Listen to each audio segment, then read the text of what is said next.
الخاشعین، عین کو یہاں پہ یا مد، ٹھیک ہے، الا علی الخاشعین۔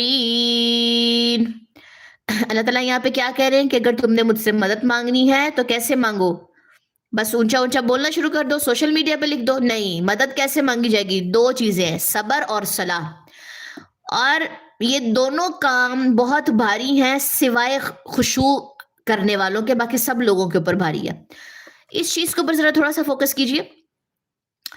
نماز سے پہلے صبر کی بات آئی ہے، نماز کا ورڈ پہلے نہیں آیا، صبر کا ورڈ پہلے آیا۔ ریزن پتہ کیا ہے؟ جب کوئی مشکل پیش آتی ہے، کوئی بھی تکلیف آتی ہے، کوئی ہمیں برا بلا کہہ دیتا ہے، کوئی ہمارے بارے میں ایسی بات کہہ دیتا ہے جو ہمیں موجود نہیں ہوتی، لیکن اگر ہوتی بھی ہے لیکن وہ سب کے سامنے کرنے والی نہیں ہے، محفل میں کرنے والی نہیں ہے، ہمیں کوئی الگ سے یا پرسنلی بھی بتا سکتا تھا۔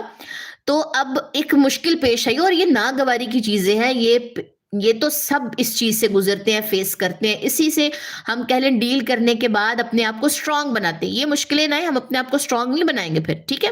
اب آپ یہ دیکھیں، نماز پڑھنے تک کا جو ٹائم ہے، جائے نماز بچھانا، وضو کرنا، اگر اس دوران ہم بڑبڑ بڑبڑ کرتے رہے، کسی نے ہمیں کوئی ایسی بات بول دی تو وہ کیا نام ہے، وہ ایک لذت نہیں رہے گی۔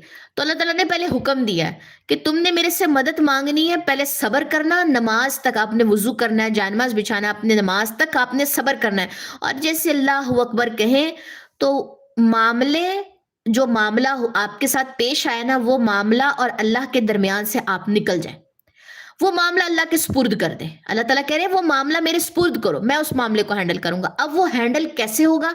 وہ میری پسند سے ہینڈل نہیں ہوگا، میں چاہتی ہوں فلاں نے مجھے یہ بات بولی ہے، اس کو فوری طور پہ جو ہے نا پتہ چلے، نہیں ایسا نہیں ہوتا، ویسے وہ معاملہ ویسے ہینڈل نہیں ہو سکتا۔ معاملہ ہینڈل ہوتا ہے اللہ کی رضا کے اکارڈنگ، اس کے لیے ویٹ کرنا پڑتا ہے، صبر۔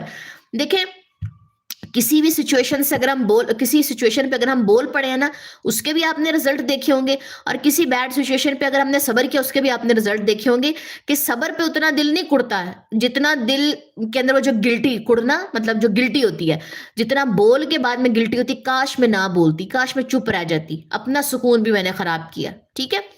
تو یہ اللہ سے مدد مانگنی ہے، لیکن مدد یہ ان لوگوں کے اوپر یہ دونوں کام بڑے بھاری ہوں گے سوائے خاشعین، خشوع، جو اللہ کے سامنے جھک جاتے ہیں، خشوع حاصل کرتے ہیں، ان کے علاوہ باقی سب کے اوپر یہ دو کام بڑے بھاری ہیں، کوئی نہیں کر سکتا، بس یہ خاشعین یہ کام کر سکتے ہیں۔